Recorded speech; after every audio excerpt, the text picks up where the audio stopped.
Hey everybody, how you doing? Well, that's good. Welcome to PHLY Flyers. My name is Bill Matz. I'm your director of fun and games for the afternoon. Joining me, as always, it's Philadelphia's #1 hockey beat reporter, Charlie O'Connor. How was development camp, Chuck?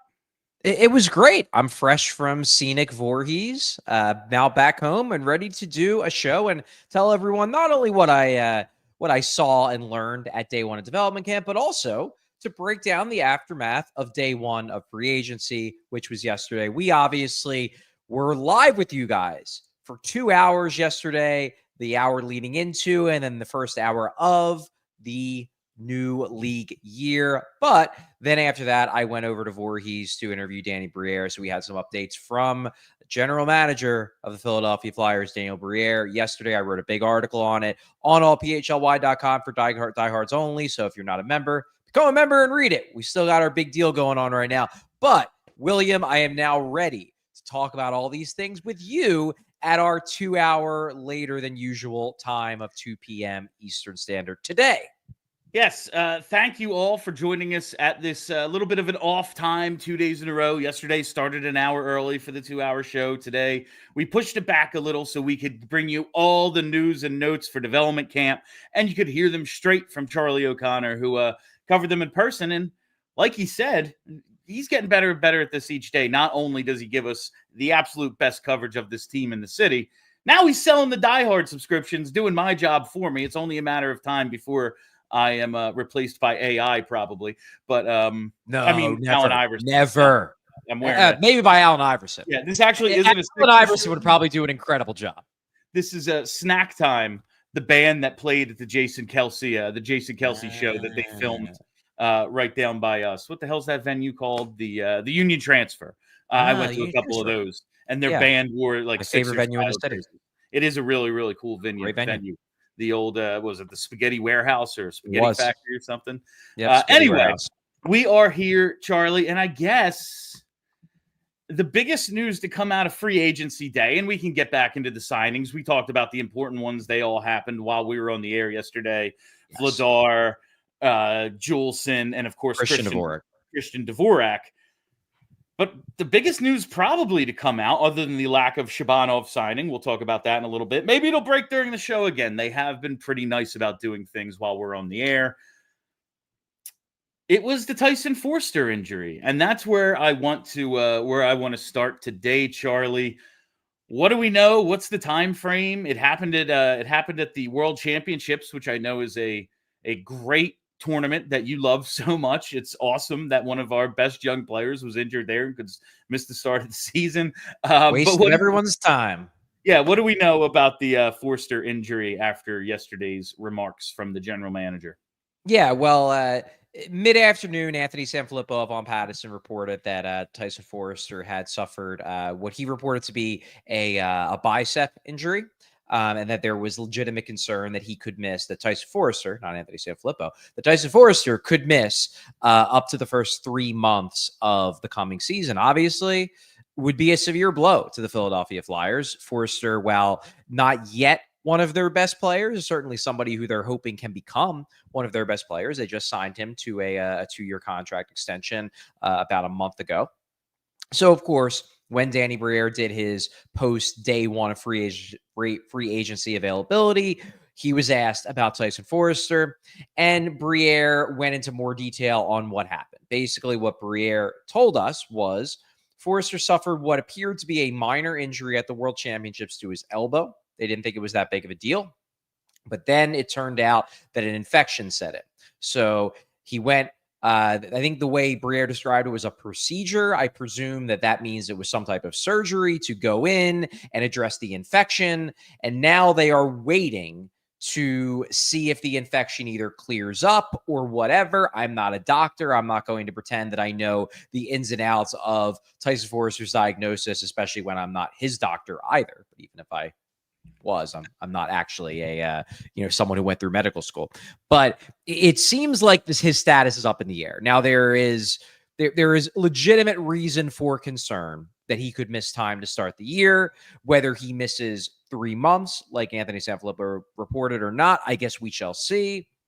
But the truth of the injury is real. The Flyers seem like they disputed a little bit of the details of the injury, but Tyson Foerster is battling something. He could miss time to start the year, and it's not the greatest news for the Philadelphia Flyers, considering the fact that this is looking like a big year for Tyson Foerster. They were hoping for, I guess, you could make a case from a contract standpoint that maybe it wouldn't be the greatest thing in the world if he has a massive breakout year. But for the Flyers, it would be a great thing if he had a breakout year. And now his offseason is getting hampered by this issue, or even in a best case scenario, presumably, it's something we'll be talking about in October, November, about is Tyson Foerster's slow start because of the injury in the offseason. It's just a bummer.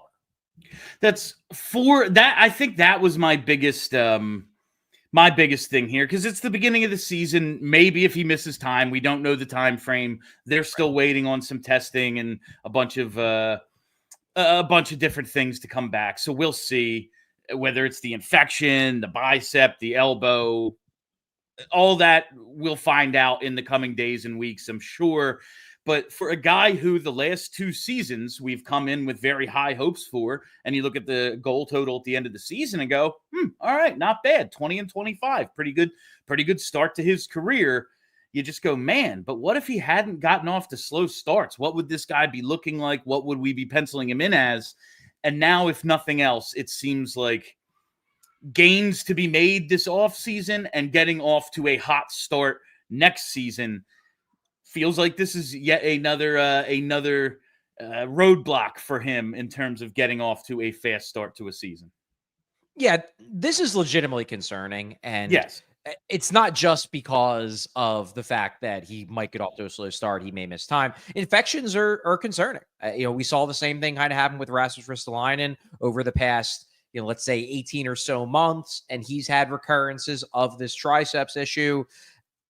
I'm worried. I wouldn't say I'm terrified. It's not like I'm expecting Tyson Foerster to get his arm chopped off and amputated, but I'm worried. I'm worried that this could linger. I'm worried that this could hurt his training. I'm worried that he could miss time. I'm worried that it could ruin his season. It's a concern, and it's not good news. It's another classic example of weird things injury-wise seem to happen to the Flyers. And it hurts that it happened at World Championships, because I tend to think that the World Championships are a waste of everyone's time, because it's not actually best on best, because all the players that are in the playoffs don't play in World Championships, and anybody who's even remotely injured doesn't play in World Championships. So frustrating for me, obviously frustrating for the Flyers, but maybe it's not as bad as it originally seemed based on the initial ASF report. And maybe, yes, it sucks for him, and it sucks for anyone who wants to see Tyson Foerster become a legitimate part of this top 6, maybe even be on a line with Matvei Michkov. I know that's something I've wanted to see, but perhaps it presents an opportunity for one of a number of other young players, and we can get into that more when we talk about Dev Camp.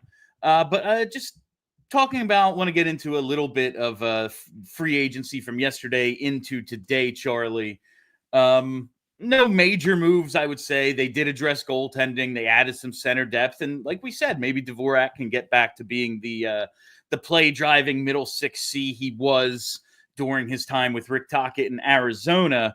But what do you like now, looking at everything they did day one? Really no surprises, nothing too out of the ordinary. Maybe they paid a lot for Dan Vladar, considering what some other goalies went for. What's your reaction after we now are, 26 hours removed from the opening of free agency? Yeah, I think my reaction is just that they clearly had things they wanted to do, and they wanted to do them.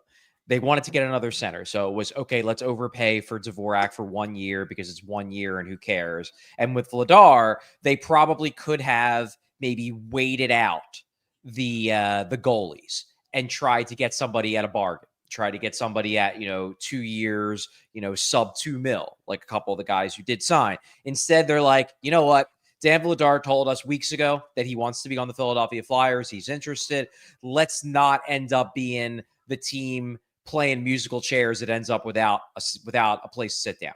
Let's get our guy. If we have to overpay him a little bit, whatever. Let's just do it because we have the cap space. We like him, and we don't have to worry about it anymore. That's more or less what I think happened. The Dvorak signing I like more because, number one, it's more plausible to me that it could work out very well for the Flyers in that he did play well under Tocchet. Not amazing, but well. He was a solid enough middle six center. So I could see a world where he goes back to that. He's only 28, 29 years old. He could rebound to those levels that he was at when he played for Tocchet the last time. And it's a 1-year deal.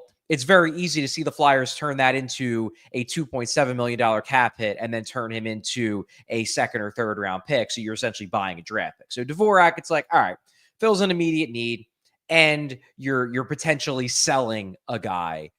You're buying a guy to sell him 8 months down the road at the deadline. So that's easy for me to buy. The Vladar signing, I look at guys like Alex Lyon, Anton Forsberg, Vitek Vanacek, and I'm like, is Vladar actually better than those guys? Debatable. Is he, $1.5 million better than them? If he is better, probably not. It does seem like the Flyers overpaid a bit. Not going to kill them by any means, but it does seem like based on the market, they spent a little bit too much money. And there are still guys available. Like Samsonov is still available. Georgiev is still available, at least as far as I know. I haven't been following Twitter too closely today. Maybe they got signed over the last couple hours when I wasn't looking too closely. But point is that the Flyers probably could have waited. It looks like they just had this guy and they're like, yeah, Kim Dillaball likes him and he wants to be here. So let's just give him what he wants and be done with it. Outstanding vamp there, Charlie. I could tell you were about to throw it back to me. And then you realized I was talking to Brenna about why so many fans were trying to join the show.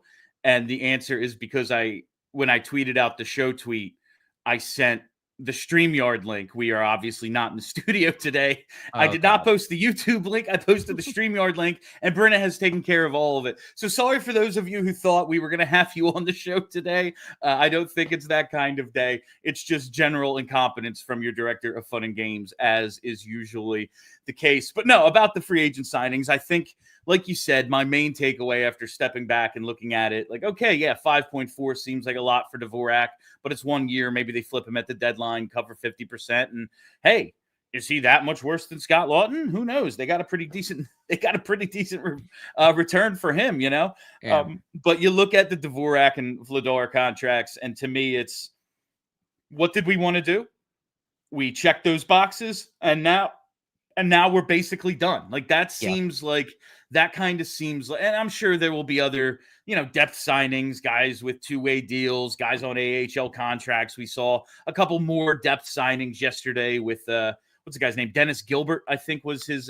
Dennis Gilbert. So Dennis Gilbert and Noah Juleson are the two depth signings for, and of course for defense. Yeah. So those are the two. And then they agreed to do a deal with another more AHL guy, Lane Peterson.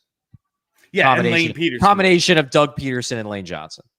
Yes, Lane Peterson, who I thought that, okay, that's a freaking video game name.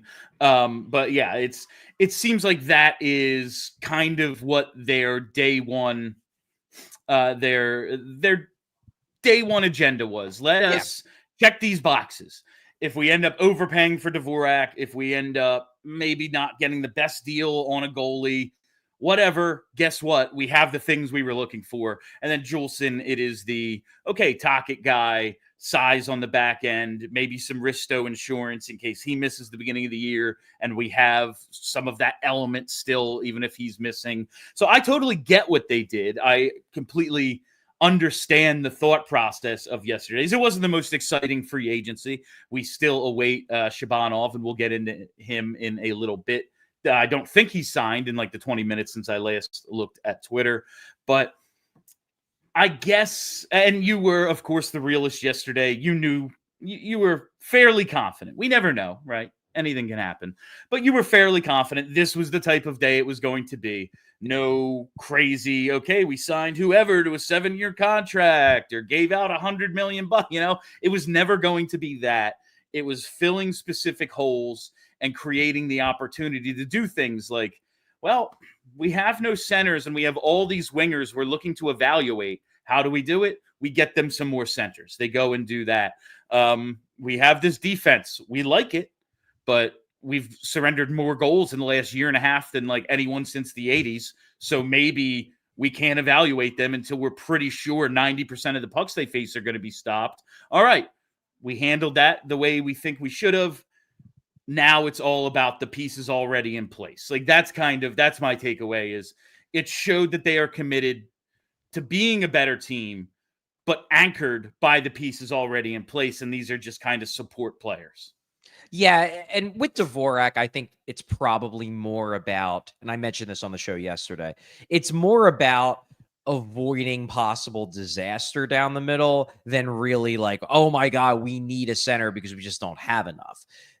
I think their view is, what if in a world where Trevor Zegras gets moved over to the wing within a month and a half because Rick Taka can't handle his defensive play and the fact that he can't win a draw, and Jet Luchenko doesn't make the team out of camp. So we send him back to juniors because he just isn't ready, which is possible. They're optimistic, but it's possible that he's just not ready. He flops in camp. If that's the case, then suddenly one of Carson Dorwart or Rodrigo Abels is not just your fourth line center, but your third line center. And then you're right where you were last year, where you've got legitimately good wingers getting centered by Rodrigo Abels, who might not be an NHL caliber player.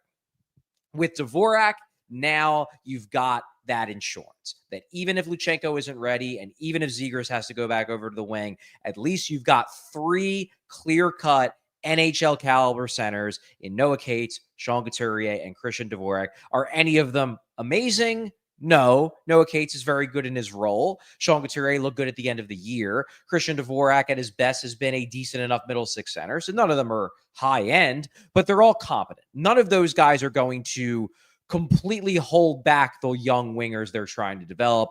That's with the Dvorak thing, where it was more about avoiding disaster than being like, we're making this big upgrade. They just don't want to hamstring their young guys. And I think that's why they went with Dvorak. And that's why they paid him a little bit more than he probably deserved, because it's like, yeah, we got a center. He can kill penalties. He's got size. He's not going to get killed in the defensive zone, and he can help out our wingers in case Zegras and Luchenko aren't the guys. Yeah, and that's like, you look at the worst case scenario of Zegras getting kicked over to wing because he just can't win a draw, and maybe Luchenko doesn't make this team, whatever the case might be. And I also look at it, the upside here, like what if Zegras sticks and we have, Zegras, Michkov, whoever on the top line, and then Konechny, Couturier, whoever line two. What if they end up going, oh, you know what? We can put Dvorak and Cates together. Even if Cates sticks at center, we have someone who's a little bit better. I mean, considerably better on draws than Cates has been to this point. And that's like, oh, okay, that's 2/3 of a shutdown line right there. It gives you the opportunity to be a more competitive team without making a bunch of stupid mistakes like Nashville did last year. And maybe it all works out for them because they did sign some good players, but you know what I mean? Like, we're not committed long-term to guys who are not actually part of the long-term future. I like it. I like the thought process that went into yesterday's free agency, even if it wasn't the most freaking exciting free agency in the world. I know we're all itching for that July 1st, but I do think yesterday, and it's a point we made about, well, if they go in next year thinking the class is going to be awesome, and listen, maybe McDavid does hit the market. Maybe Kaprizov does hit the market. Maybe this awesome class is the best free agent class since 2007 when Briere and Drury were out there. But it would be a shock. And I think it kind of brought home the idea you need to be one of those teams like Vegas or Florida that is constantly doing stuff. Carolina, Dallas, whatever. The GMs who don't just show up. I think it was Sarah Sivian. This showed a clear line of delineation between the GMs who just show up with a bucket of cash on July 1st thinking, all right, time to build a team, and the teams that work throughout the year because they know July 1st isn't how you build a team. You can supplement a team and maybe you can make a great deal. Maybe you get one guy that you overpay for, but you need, so you do it. But it's not how you build the backbone of your team. And yesterday, I was glad that Danny, a year ahead of time, kind of showed we know that too. Yeah, I agree. And he made it clear that he was only looking to add players on short-term deals. He even said that it hurt him to give Vladar the second year, but he just wanted to get the deal done. But he gets Vladar on 2, he gets Dvorak on 1, he gets Juleson and Gilbert all on 1-year deals. Going back to something you said earlier, though, about Dvorak and faceoffs, that's an interesting point, Bill, about the fact that he is a good faceoff guy, because one thing I've seen, And I even had some people in my DMs in the game mentioning this, like, wow, they're giving Dvorak 5.4 to be a 4C. And that is true that, if this is the way it plays out to start the year, they're going to give Zegras a shot down the middle almost certainly. Couturier and Cates are centers. Probably Dvorak will start the year centering the fourth line. But number one, I think he's going to slide right in for Ryan Poehling in terms of taking a lot of penalty kill minutes. So he's going to get minutes there. They talked about maybe having him on the power play, maybe on the second unit. So he might get minutes there. And this is the other thing. This is the third thing. You mentioned about faceoffs. They have now two guys in Trevor Zegras and Noah Cates who are projected to be centers who are not good at faceoffs, at least not yet.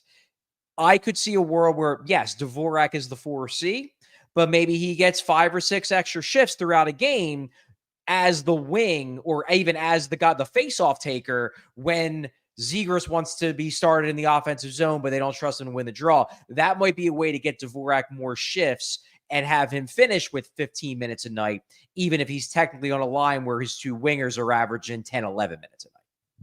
I just think about the deployment, and I realize this is different staff, and we're talking about 3-on-3, so it's different. But thinking last year how in overtime they would often start with like TK and Coots. Coots is out there for the draw, and then when he wins it, he comes right off. Here comes He's gone. There's no center out there, but who cares? Because the two best offensive players have the puck. All right, before we go any further with today's show, let's take our first commercial break. 1-800-588-2300 Empire. Today. With Empire today, I don't know why you'd even think about going anywhere else for your new flooring. What is more important in your home than the thing that you walk on every day? You put everything on top of it. You got to go with Empire today for your new flooring for one reason. They have the flooring experts. That's right. It's people who live and breathe flooring every single day. And those flooring experts, not only can they give you all the information you need so there are never any surprises when you shop for flooring, they also can bring the showroom right to your home. That's right. So you can pick the right flooring and the right colors for your space, in your space. See how it all looks with your furniture in your house, up against your paint colors and all that. And they take the precise measurements for you and answer all of your questions. So you're never shocked, because they also give you that all upfront, clear, and all-inclusive pricing. And you can schedule installation as soon as the next day. So schedule a free in-home estimate today, because some things are just better at home. And PHLY listeners, listen up, because you can receive a $350 discount when you use promo code PHLY. That's right, $350 off with promo code PHLY. Restrictions apply. Visit empiretoday.com/PHLY for full details. Charlie, I walked into my garage yesterday, and it was a sauna in there. Yeah, this Philly heat, especially now, it's no joke. This humidity is here. So what I ended up doing, I got like 20 bags of ice. I went into my backyard, filled a baby pool with them. Nice little inflatable I have back there. Did a little cold plunge. Why didn't you just turn on your air conditioner? I'm trying to be energy efficient. I hear the cold plunges are good for you. You seem like a cold plunge kind of guy. And I'm trying to save a little bit of cash as well. Okay, well, instead of filling up a baby pool, and I don't believe you have any children, William, but instead of filling up a baby pool that you don't yet need, you could just check out Pico's energy-saving rebates. They've got deals on Energy Star cooling equipment that actually work and cut your bills. So no more ice? It's the summer. Flyers aren't playing. They've already melted all the ice in the rink. Yeah, that seems like what's up. I'm going to have to check this out. It seems like the way to go, Charlie. Thank you. So just head to pico.com/ways to save. They've got tips for everything: heating, cooling, lighting, you name it. All right, welcome back. And guess what? Today, I am joined by a couple of special guests right here. It is Lucy and Jameson, my niece and nephew. Amazing. What do you guys have to say about the Flyers? Let's go Flyers! Oh, they say, let's go Flyers. Say hi to your friends. Hi, Mateo. Oh, their cousin Mateo, they love so much. Jameson, who do you guys say hi to? Hi, Julie. Hi, Jimmy. And Jimmy. All right. Thank you guys so much. You got to be on TV with Uncle Bill today. The little surprise for everyone. Hey, I'm on family vacation, and this is the best way to make it work. They are absolutely adorable. All right, Charlie, where the hell were we? We were talking about Dvorak. We were talking about the fact that he can yes. he can fit in and maybe be a fourth line center while still getting more minutes than the average fourth line center, even if Trevor Zegras is indeed a center for the entire season. Yeah, and that's I wouldn't be shocked. Like, obviously, I mean, you look at the Cates line, 1/3 of it right now, and you got to believe they would start the season together, because why wouldn't you keep that line together after last year? 1/3 of it right now might not be ready. Maybe you have Dvorak and Cates together right away to start the season. But even if he is a 4C, because that was like yesterday, we kind of pushed back against the idea of, okay, well, yes, right now you look at the way the depth chart stacks up. Zegras, Coots, Cates, Dvorak. That right now, that's kind of what you got to be thinking about in terms of how the depth chart goes. But there are other ways to make the deployment work. I don't necessarily look at Dvorak and the $5.4 million as a 4C. Maybe you go, oh yeah, it's him and Cates kind of tag teaming a third line together, especially with the Foerster injury, but. I have very few worries. One, because it is that 1 year deal. So really, who cares?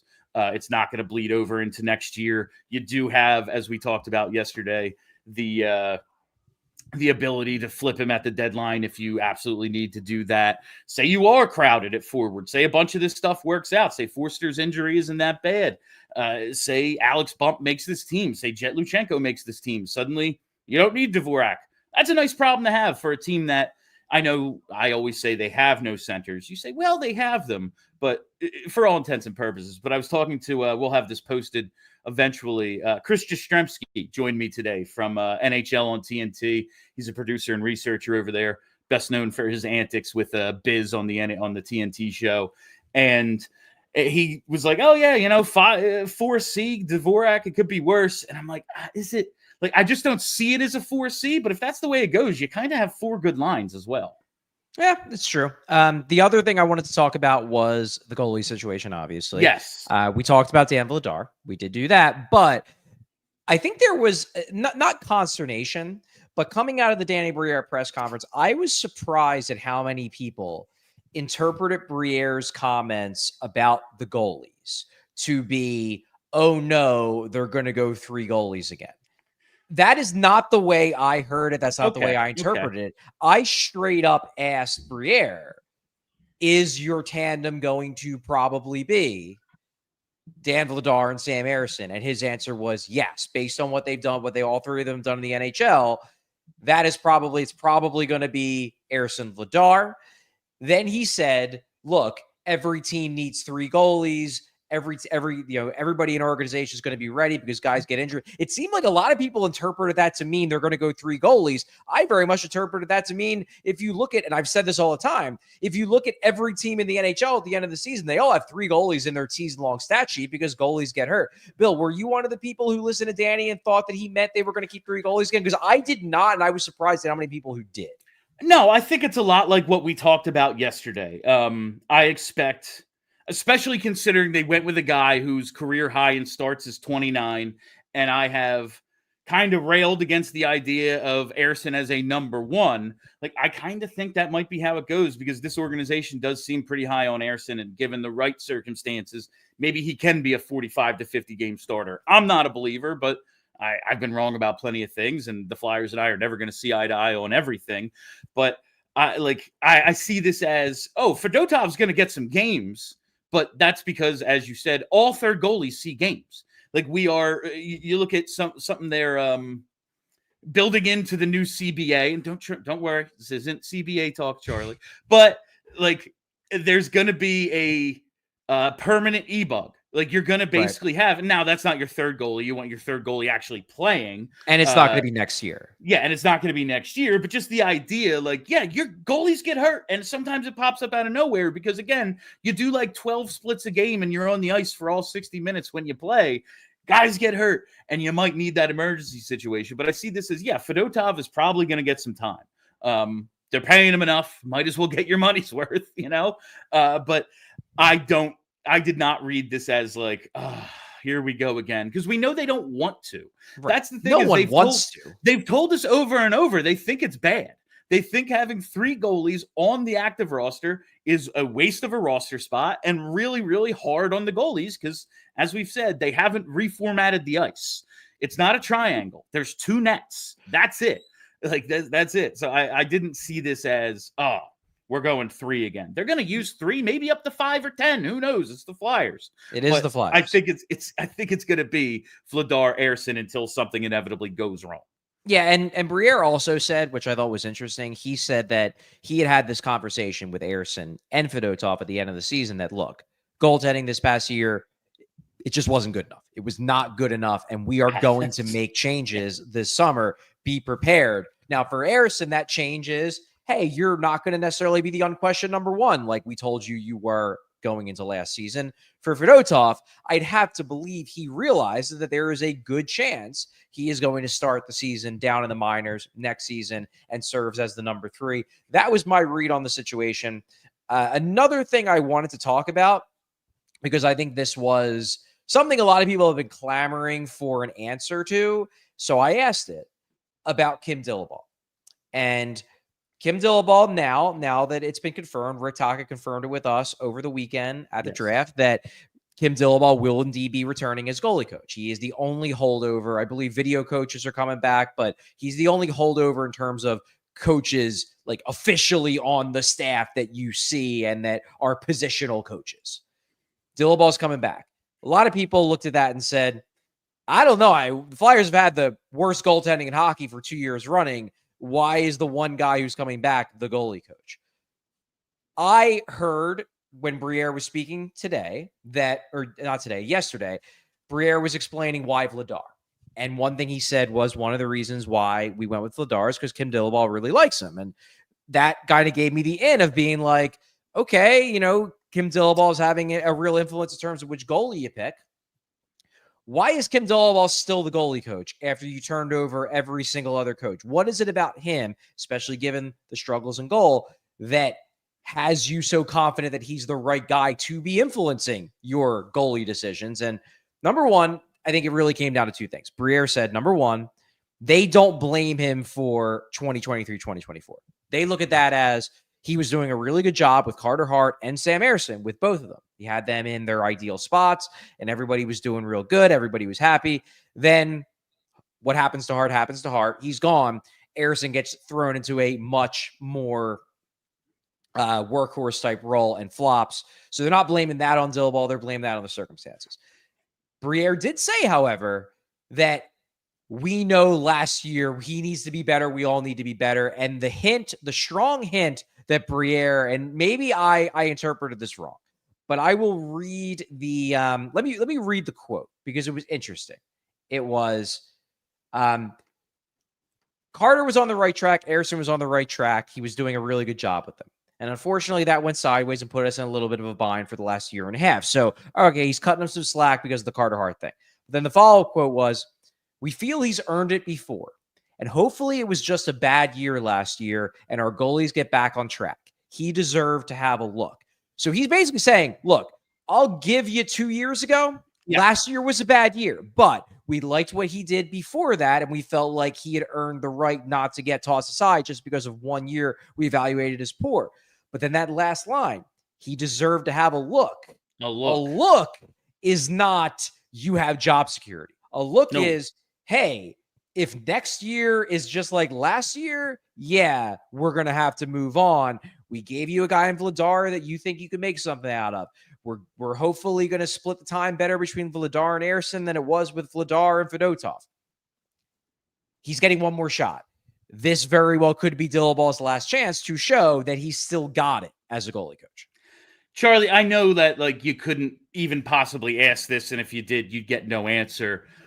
Do you think this could be a situation where, an offense expected to do something that doesn't a month, 2 months into an NFL season? It's like, the OC's out, or at least has lost play calling duties, and we're moving to someone else.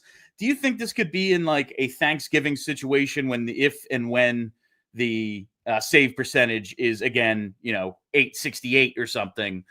We are looking at a new goalie coach prior to the new year. Look, I guess you can't rule anything out. It is the Flyers. They are the chaos organization. They are. That said, hockey is different Yes. than other sports. Football in particular, they fire assistants midseason all the time.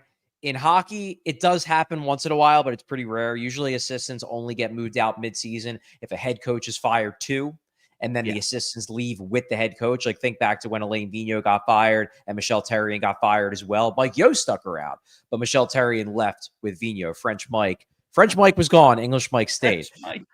I would not expect Dillaball to get the axe if the Flyers goaltending is poor the first 2 months of the year, but I would expect the Flyers to be a bit more demanding of him in the offseason if it turns out that the goaltending doesn't significantly, but it doesn't need to be great. They know they don't have superstars in net, but it can't be the worst in the league anymore. If it's somewhere in like the low the early 20s, 20 to 23, 24, I think they would probably be happy with that. If it's close-ish to league average, that's probably enough for Dillaball to stick around. But again, generally speaking, head coaches like to have their own guys. Tocchet knows goalie coaches better than he knows Kim Dillaball. He's given Dillaball 1 year. If Dillaball doesn't do a good enough job improving these goalies, I don't think Rick Tocchet's going to be pounding the table saying you need to keep this guy. He's going to be like, Danny, do what you want. No, and that was when I asked Tocchet when we talked to him on Saturday, like, how do you handle the goalies? It was, like I do defer in certain situations to the goalie coach because this is their specialty. And he talked about his assistants in general. Like, you bring on people who supplement what you do because you're not going to be great at everything. But if it's goaltending holding this team back, and there were more things wrong with the team last year than goaltending, but sure, I don't think they're the fourth worst team in hockey if it's not for, the article you wrote in December. They're on track for the worst save percentage since the 80s, which is before they actually started playing goalie, that is a situation where you just can't be that bad. But if it's like the power play, if you're closer to league average, that is an acceptable upgrade. So we'll see. All right, let's hit this ad break a little early so we can get into Shabanov and then Dev Camp. All right, I got to tell you about our friends at Parx. That's right, Parx Casino. Because whether your favorite team wins or not, there's always another way to win on the BetParx online casino app. You can check out brand new casino games like Huff and More Puff and Fireblaze Sky Queen, a BetParx exclusive. This is the only app I ever use to play all my favorite casino games in the palm of my hand.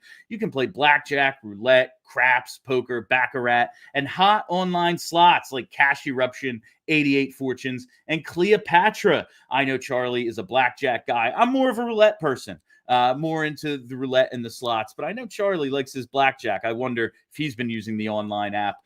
You can play your favorite online slots based on some streaming shows you love as well, like The Walking Dead, Squid Game, Breaking Bad, Peaky Blinders, and all your favorite classic casino games wherever you are, whether it's at home or on the go. And now new users, why wouldn't you sign up knowing that this is the deal? New users get up to $1,000 casino bonus back if you're down in the first 24 hours. It's that simple. $1,000 casino bonus back if you're down in the first 24 hours. All you got to do is go to betparx.com and download the app right now and enjoy all the action and excitement from the casino at your fingertips. You must be 21 or older and in Pennsylvania, New Jersey, Maryland, or Michigan for BetParx. You love to play. You play to win. You bet. BetParx. Gambling problem? Call 1-800-GAMBLER. And while we're here, I got to tell you about Bet365 because it's my sports book of choice. That's right. It's got 90 million users worldwide, 780,000 live stream events.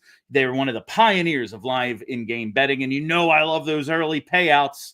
That's why they say, whatever the moment, it's never ordinary at Bet365. And new customers, listen up. We've got breaking news for new customers from Bet365.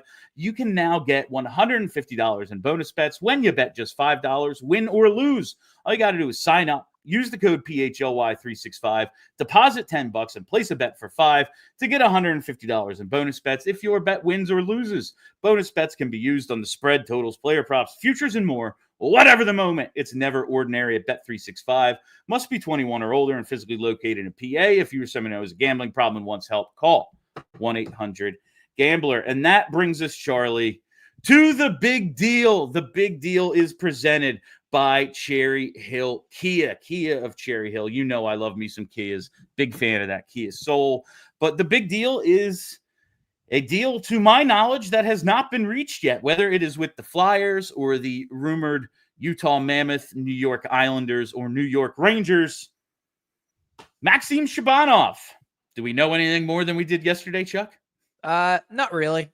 My read of what Danny Briere said was that he seemed confident. He seemed like he had that pre-Matvei Michkov coming over smirk on his face where he knows more than he's letting on. The fact that he said last time we spoke with him was today, as in yesterday, as in hours before, maybe even minutes before he got in front of the media. He's on hold right now, actually. It seems like a good sign. I did hear some rumblings today that they thought it was going to be resolved today, one way or the other. They thought they were going to get him or not going to get him one way or the other.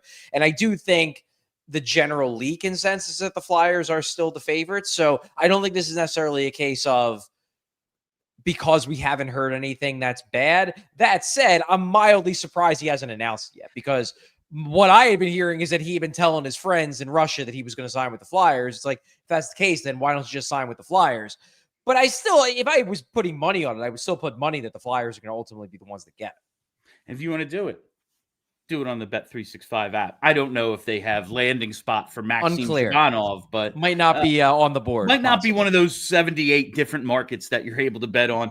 But I will say, yeah, I am a little surprised because I was on Gargano this morning. Jamie Lynch filling in for Anthony. It was him and VG, and kind of repeated what you said. Is there was so much smoke about the Flyers that it just seemed like it was coming from, if not him, his camp, or him telling his buddies or whatever, that, it's going to be Philly. And the thing that gives me a little bit of pause, and I'm still pretty optimistic like you, if I was to set the betting odds, I think the Flyers would still be the favorite just based on all the reporting and everything. Like he didn't have to wait till July 1st. He's not on an NHL contract. Yeah, sure. So there was no okay, well, he's still on it. No, as soon as his KHL deal expired, as soon as his season ended, he was free, and we kind of thought it was going to happen then.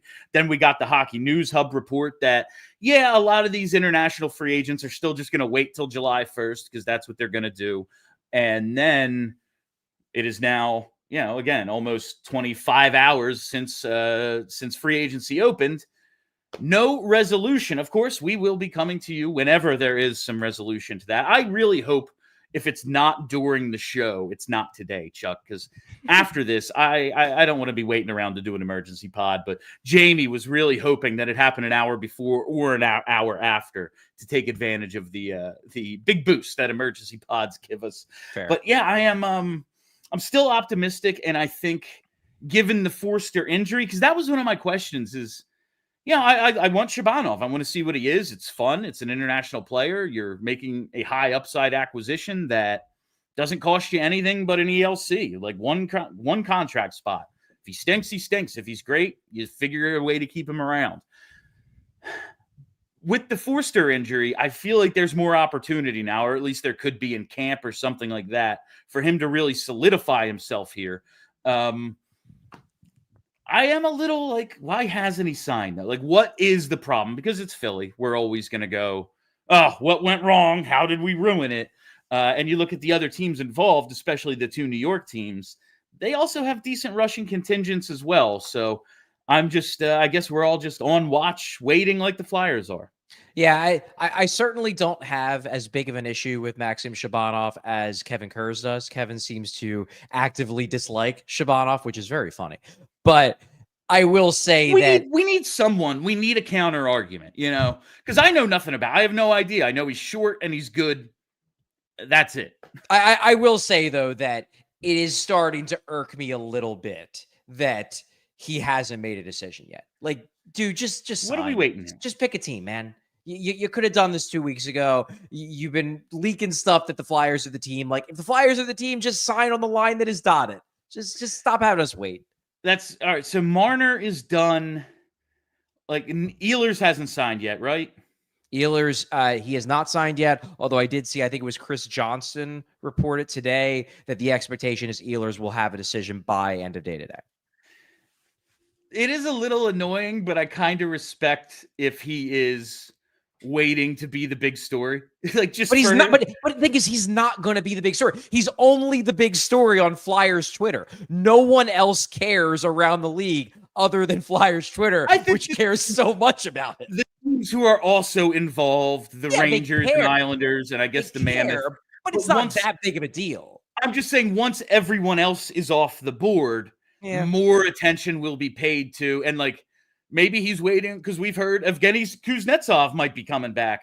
Weird. He was starting to fall off. He goes back to Russia for a little bit, and now he's going to come back healthy. That's interesting.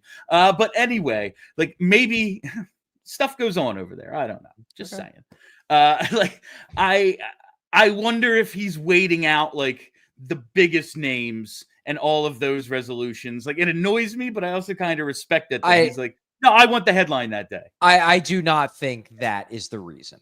Okay. I just think that there's, either he hasn't made the final decision, either, he has to talk to other people before he signs. I don't know. All I'm saying is, like, just tell us one way or the other.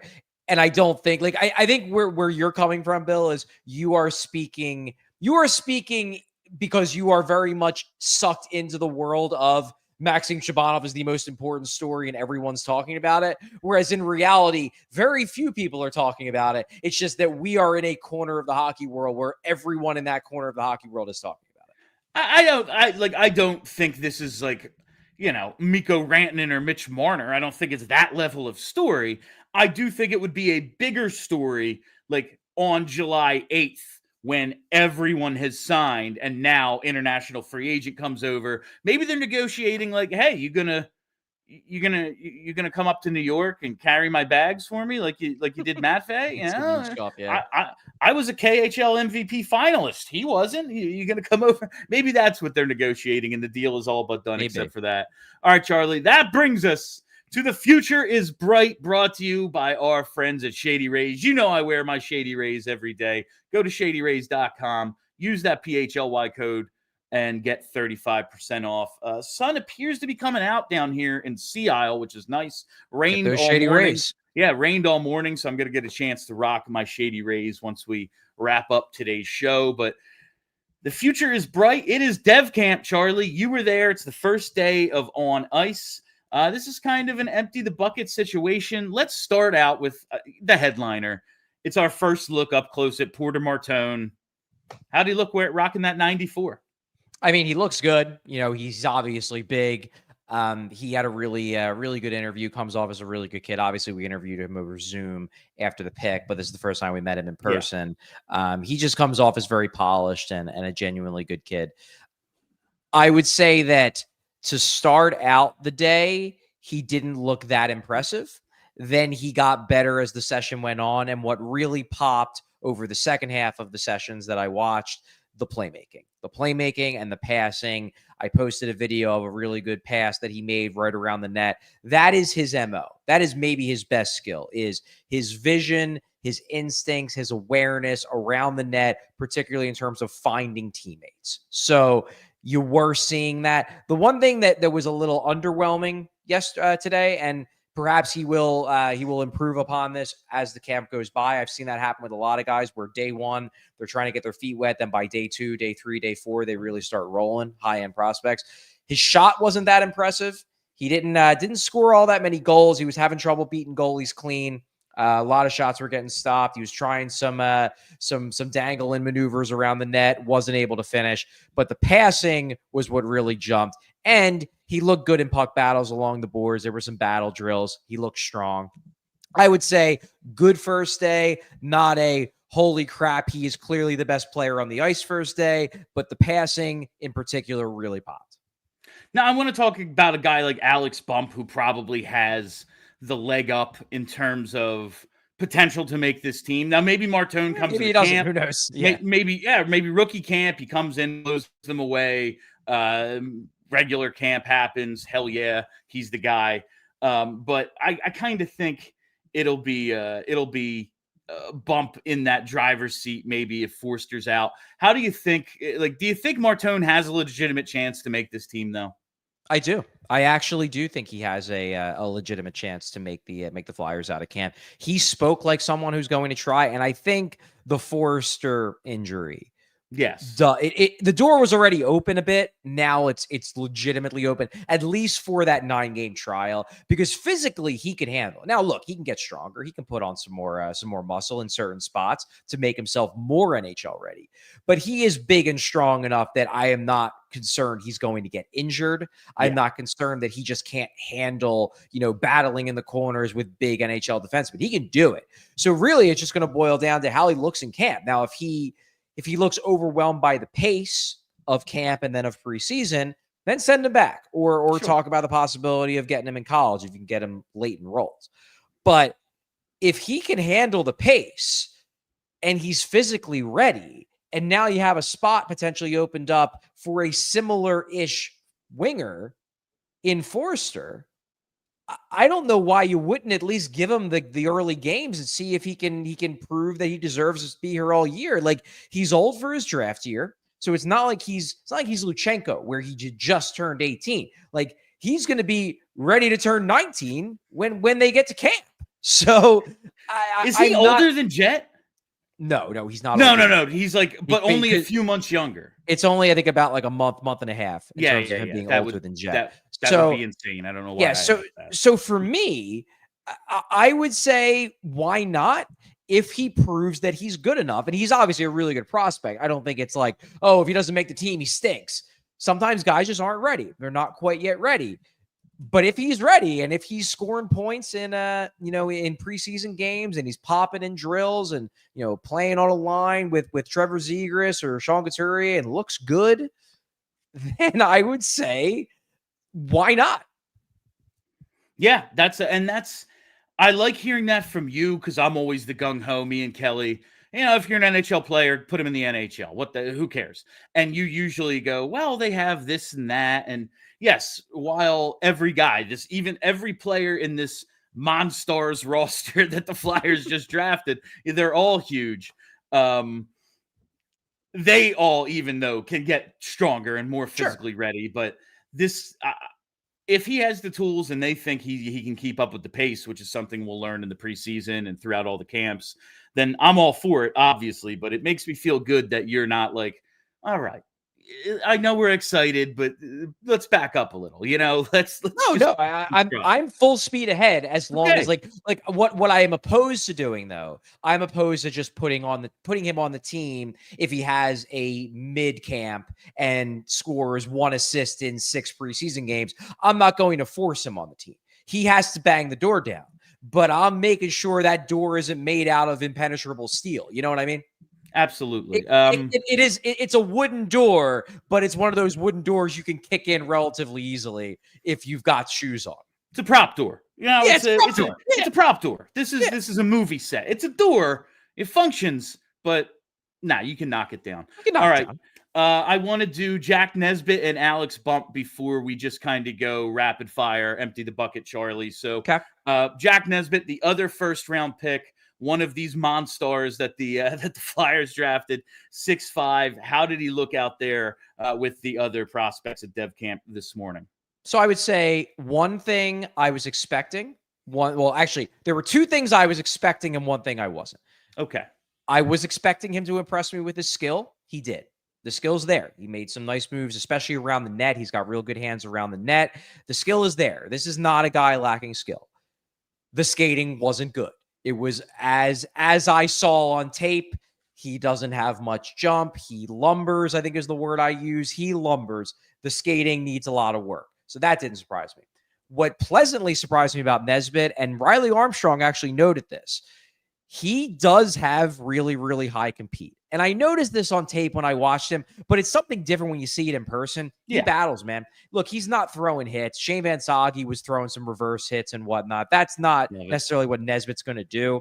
but Nesbitt was fighting for space in front of the net. He was battling hard in the corners. You can see the high compete, which fits with the theme of their entire draft. And you can see why they look at that and they're like, well, he's not very physically developed, but he's huge and he competes. When he does physically develop and the skating gets to be passable and he's got a bunch more muscle on his frame, he can be an exciting player.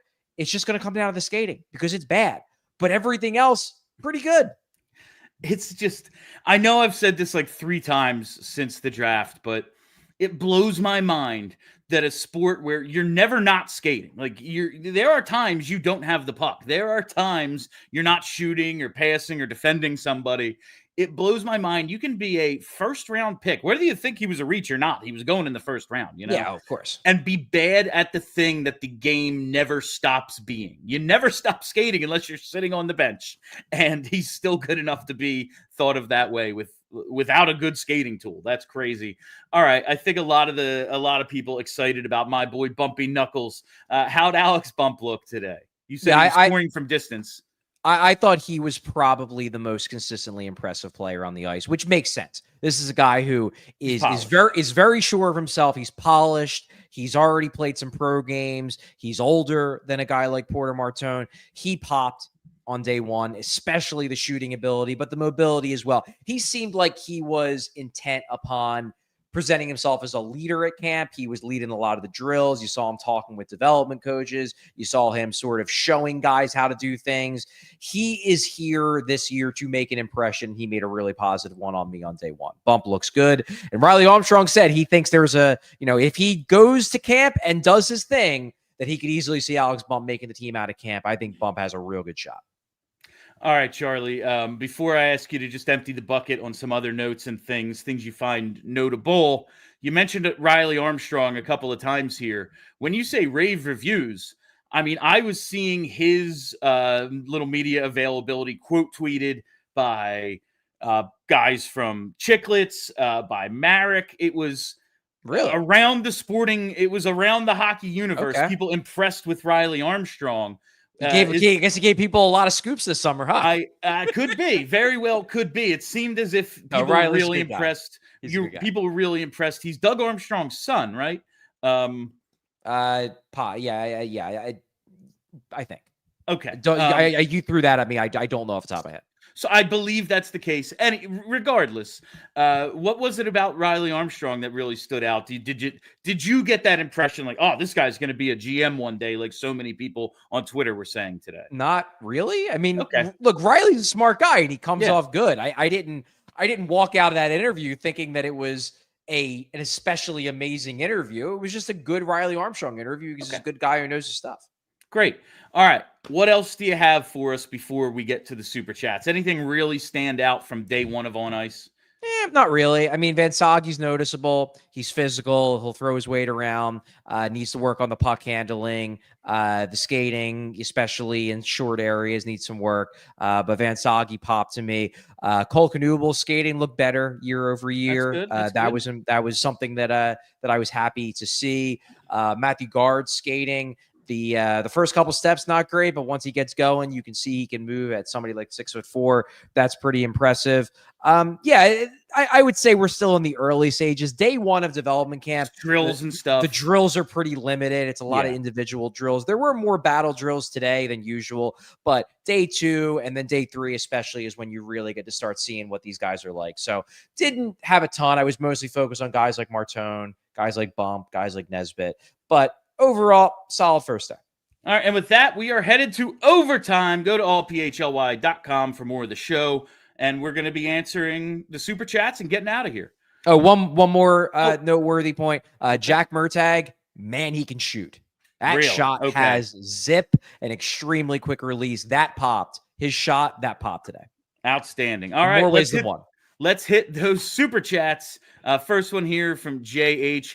No number 97 extension yet. Something's rotten in Edmonton. JH, keep that countdown going for your own enjoyment. Why not? I said I would allow myself to live in the world where he goes to market if we don't see him signed on July 1st. And it's 3 o'clock July 2nd. No extension. So keep those fingers crossed. Everyone keep praying to your deity of choice, doing all the things you need to do. Maybe, just maybe, Connor McDavid will one day be a Flyer. All right. Gus the Groundhog, put on some freaking pants, Gus. On a scale from 1 to 10, how impressive is Edmonton's practice facility?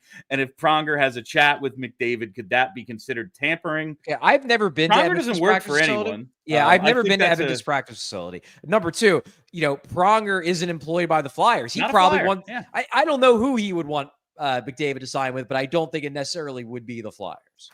I don't know. We got to get him in a job here in Philly so that he can tamper for us, or at least threaten people. Just look at them. He's Chris Pronger. But that is a nice shot at, listen, maybe we don't have the tax situation that other teams do, but we can give you any of the facilities you want, not to mention free cable, internet, and mobile for life. All right. Wayne Simmons was on the ice today, so that was I saw cool. It was Simmer, Stewart, and Patrick Sharp were out there. Yep, I saw they were all, and John That's LeClaire. Pretty cool. And John LeClaire. Yep. All right. That's good stuff. From I Love My Mother, so do I, Super Chatter. Is there even room for Luchenko / Bump in a top 9 role? Seems like a log jam, especially if Shabanov happens. What I will say is that if you earn a job, you're going to be in a top 9 role. Like somebody like Bobby Brink, did he have a good year last year? Sure. But if Alex Bump outplays Bobby Brink isn't guaranteed a spot in the top 9. He could play on the 4th line or to start the year. He could sit as a healthy scratch to start the year if he doesn't have a great camp. Don't forget that Noah Cates started last year as a healthy scratch. So to me, it's a new coach who doesn't have any preconceived notions of these guys. He doesn't have he was good for me last year, so I need to cut him some slack because he didn't have a great camp. If Bumper Luchenko has a real good camp, they'll find spots for it. And we talked about this a little the other day. Jet Luchenko, would you be comfortable with him on a 4th line role? I would, as long as you're getting him sufficient minutes. If he's getting 8-9 minutes a night, no. If he's getting 13, 14, 15 minutes a night, I would. Also, and this is something that's worth pointing out, everybody's like, seems like a logjam, especially if Shabanov happens. There's no guarantee Shabanov would be in the starting lineup opening night. If let's say they sign him and he doesn't have a great camp, he looks overmatched. Look, you might have told him you're going to give him a long look. But if he signs and then looks bad, sorry, we're running a meritocracy here. All right, and this next one is from JH. How much is the tampering fine? Asking for a hockey team, I know. The Oilers might find out. They're getting investigated for tampering.